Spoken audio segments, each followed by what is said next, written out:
Arman had never known a day without struggle. At just 13 years old, he had already learned what it meant to wake up hungry, to sleep on a thin mat laid out on a concrete floor, and to feel the weight of life pressing down on small shoulders. His mother worked 2 cleaning jobs in the city, and his father, once a skilled mechanic, had fallen ill months ago and hadn't recovered.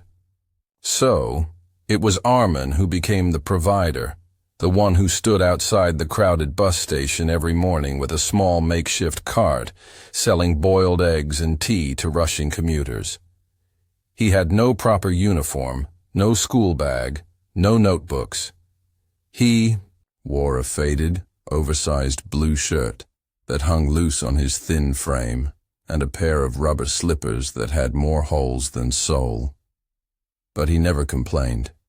He simply worked, day in and day out, because that's what he believed he was supposed to do. It was a Tuesday afternoon, and the rain had been relentless since morning.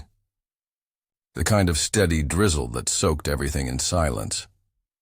His cart's tin roof leaked slightly in the corner, dripping near the gas stove he used to keep the tea warm. Business had been slow, people more concerned with staying dry than grabbing a snack.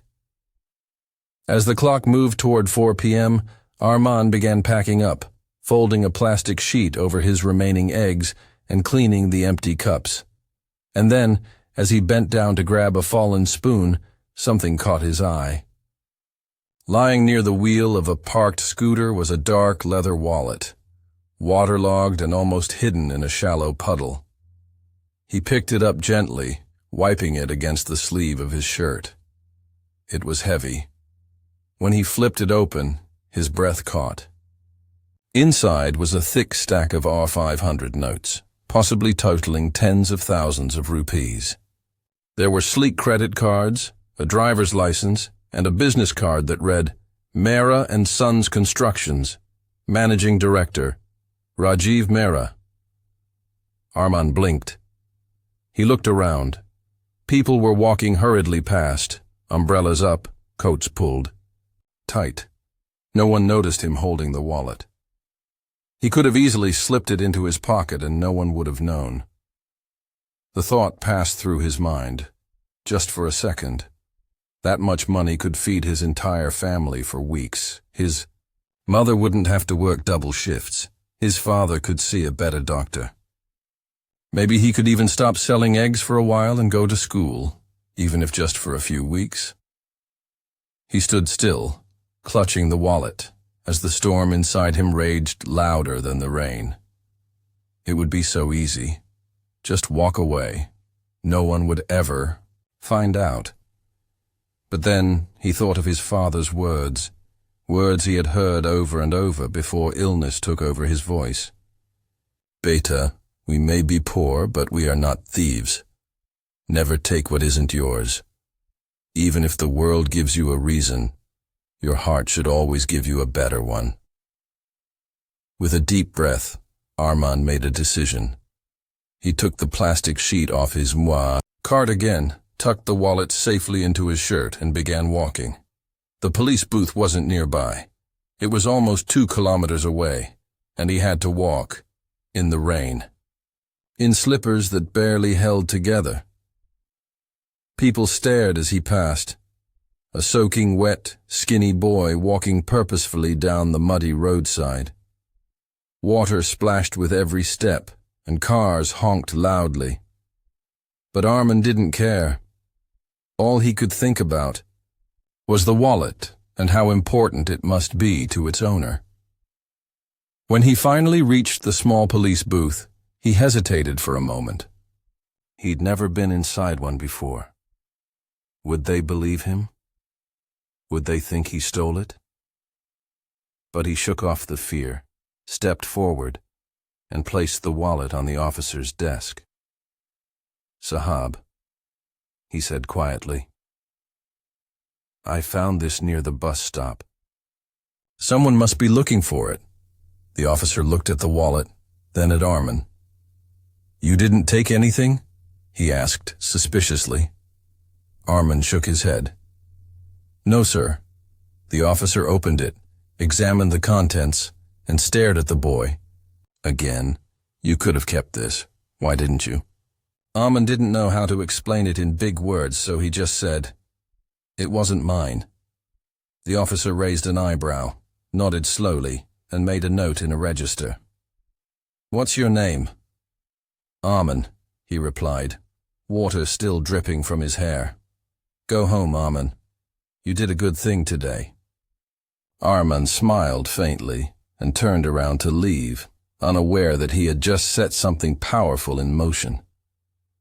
Back at home, his mother scolded him for coming home so late and soaked to the bone. He didn't mention the wallet. Not because he was hiding anything, but because to him, it wasn't a big deal. He had simply done what felt right. The world, however, had other plans. That night, as Armand curled up beside his father and listened to the soft buzz of the ceiling fan, he didn't know that far across town, a man named Rajiv Mehra was pacing his office in panic, searching for his missing wallet that had his cards, his cash, and important contacts for a deal worth millions. And he didn't know that within hours, that very man would hear the name Armand from a police officer who couldn't stop talking about the poor boy who refused to steal even when no one was watching. Armand had no idea that by choosing honesty over hunger, he had just changed his entire life. The next morning started just like any other. Armand woke up before sunrise, quietly so he wouldn't disturb his father's sleep. The floor was cold beneath his feet, and his shirt still felt damp from the day before. He pulled on his slippers and stepped outside to heat water for tea on the small stove near the door. His mother had already left for her morning job, but something felt different that day, like the wind was moving in a strange direction. He couldn't explain it. By 7 a.m., Armand was at the bus stop, his cart ready and his boiled eggs lined up neatly. He poured tea for the first customer, counting coins with care. His mind, however, wandered. He hadn't thought much more about the wallet. It had been a small act to him. Right was right. That was all. But far across the city, inside a sleek glass building, Rajiv Mehra was staring at the wallet in his hands, still stunned. He had gotten it back late the previous night from the police, and nothing was missing. Not the cash, not the cards, not even the small photograph of his late wife tucked behind the license. That photo meant more to him than all the money. And to think, a boy, a poor boy, had returned it without touching a single thing. Rajiv wasn't just impressed. He was moved.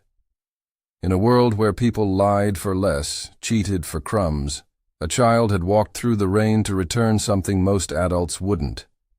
It wasn't just about honesty, it was about heart. And so that morning, while Armand sold tea under the same leaking roof, a black luxury car pulled up near the bus stop. The door opened, and a man in a crisp gray suit stepped out. He was tall, clean-shaven, with eyes that looked like they belonged to someone who had seen everything but still believed in small miracles. Rajiv Mehra didn't approach the cart immediately. He just watched. He saw Armand laugh with an old rickshaw driver. He saw him hand over an egg for free to a little girl who didn't have enough coins. And most of all, he saw kindness. After a few moments, he walked over. "Are you Armand?" he asked. Armand looked up, unsure. "Yes, sir." "I believe you found something yesterday," Rajiv said, holding up the wallet. Recognition dawned in Armand's eyes. "Oh, yes, sir. I gave it to the police booth." Rajiv smiled. "Yes, you did, and I wanted to thank you in person." Armand shook his head quickly. "It's okay, sir. You don't need to. It wasn't mine." But Rajiv wasn't the kind of man to walk away from something that touched him so deeply. He looked at the cart, the worn-out sandals, The rusted stove. Is this your business? Yes, sir. I help my family. Rajiv nodded, then pulled out his phone and made a call. Arman didn't understand much, but he heard things like send the team and location shared. Then Rajiv looked at him and said something that didn't quite make sense at first. Go home, Arman. There's something waiting for you. Confused, Arman hesitated, but something about the man's voice made him trust him. He packed up early, apologized to the regulars, and walked home. What he saw next would change everything. 3 black SUVs were parked outside his small home. His mother stood at the door, looking shocked, holding a grocery bag in one hand and her scarf in the other. Men in uniforms were unloading boxes: rice, flour, oil, vegetables, medicines. And then he froze. Parked beside the house were 2 scooters. Brand new, still with ribbons on them, and behind them, a tall man was setting up what looked like a new tea cart. Stainless steel, shiny wheels, a proper stove, and a small umbrella built into the side. Arman's mother ran up to him. "What did you do?" she whispered, half crying, half laughing. "Who are these people?"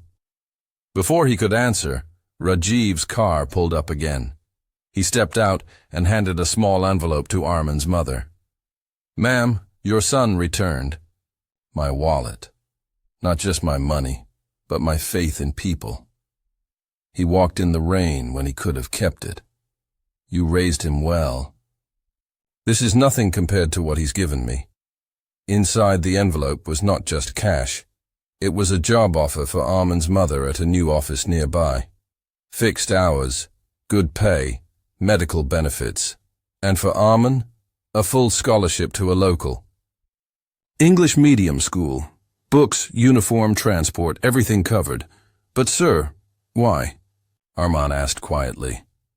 Rajiv knelt down to his level and said softly, "Because when you gave back what wasn't yours, you gave the world something it's forgotten. Hope. And people who give hope deserve a future." That night, Arman sat on the steps of his house, sipping tea made by his mother from a new stove. The rain had stopped. The clouds had parted. He didn't feel poor anymore. Not because of the things they were given, but because for the first time in his life, someone had seen his heart. And that was richer than anything money could ever buy. Days passed, and Arman's life slowly started to shift. It didn't happen all at once. There was no explosion of fortune, no magical transformation overnight. But little things began to change, and each change felt like a ripple of something far greater. The new tea cart wasn't just shiny. It was efficient, stable, and proudly bore a small engraved nameplate, Arman's Chai Corner. Customers started noticing it. People who used to walk past his old cart without a glance were now stopping, curious about the boy behind the name. Some had heard the story through word of mouth. Some saw the news clip that aired briefly on local TV, a 15-second segment about an honest boy who returned a wallet to a wealthy businessman and received the reward of a lifetime. But everyone wanted to taste the tea of a boy with a golden heart. Arman wasn't used to this attention. He was shy at first, even hesitant when people asked him for a photo. But slowly he realized this wasn't about being famous. It was about inspiring others. He kept working the cart every morning, still serving the old regulars, still handing out eggs to the hungry when they couldn't pay. The only difference was that now he stood a little taller. At school, things were different too. He was nervous on his first day. The classroom was clean, bright, filled with students in neat uniforms, speaking English with confidence. Arman felt like he didn't belong. But then a teacher, having heard his story, walked up to him and smiled gently. "You earned this seat, Arman," she said. "Don't forget that." So he stayed. He listened, He tried.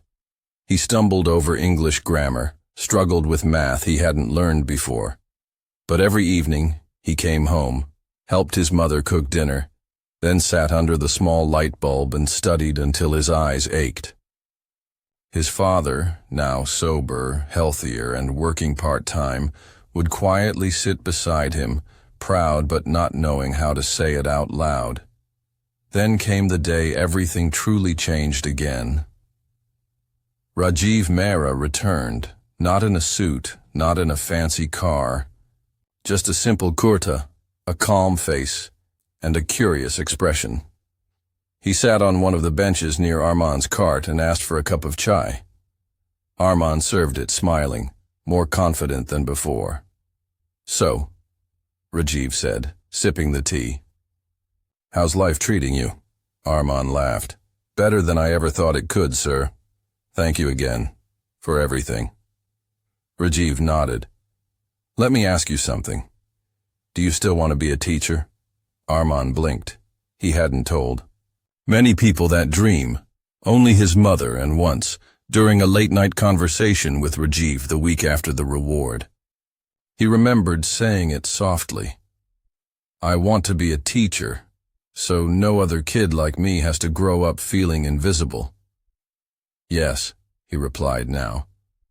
"That's still my dream." Rajiv looked at him with the same expression he wore the first day.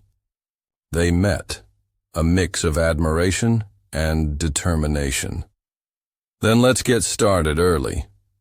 He reached into his bag and handed Arman a tablet, a sleek new device loaded with digital textbooks, practice quizzes, English grammar apps, and tutorial videos from top educators. "This will help," Rajiv said. "And next summer, I want you to come intern at my foundation. We're opening a learning center in the community. You'll help run it. Teach a few kids, just for a few hours each week. Are you up for it?" Arman felt his throat tighten. He didn't know what to say, so he just nodded, his voice caught, somewhere between disbelief and joy. In the months that followed, Arman became a quiet symbol of change. Not just in his neighborhood, but in the city. Newspapers occasionally mentioned him. A local NGO invited him to speak. His school principal praised him during assembly. But what truly meant the most to him were the little things. His mother, not having to skip meals anymore. His father smiling more often. The neighbor kids calling him Bhaiya with pride. And yet, despite all this, Arman remained humble. He still swept the cart each morning, still knelt down to tie a child's shoelaces, still bowed his head in prayer before sleeping, whispering thank yous for blessings he never thought would come. One evening, about a year after it all began, Arman sat with his mother on the same step outside their home, the stars twinkling above them. She turned to him and said softly, "You know, I think your honesty saved us all." He looked at her, eyes thoughtful. "No, Amma, I think kindness did." And in that moment, he realized something deeper than anything he'd learned in school. Life had tested him again and again. Poverty, loss, despair. But through it all, he'd chosen the harder path, the right path. He hadn't done it for a reward or recognition. He'd done it because somewhere deep down, he believed the world could be better, and that belief had lit the match for everything that followed. As the night wind rustled the leaves and the city lights shimmered in the distance, Arman closed his eyes and smiled. His journey wasn't over. It had only just begun. But now, he wasn't walking alone. He was walking with purpose, with support, and with a dream that was no longer just a whisper in the dark. It was a vision, a future he was building one honest step at a time. After a few moments, he walked over. "Are you Arman?" he asked. Arman looked up, unsure. "Yes, sir,"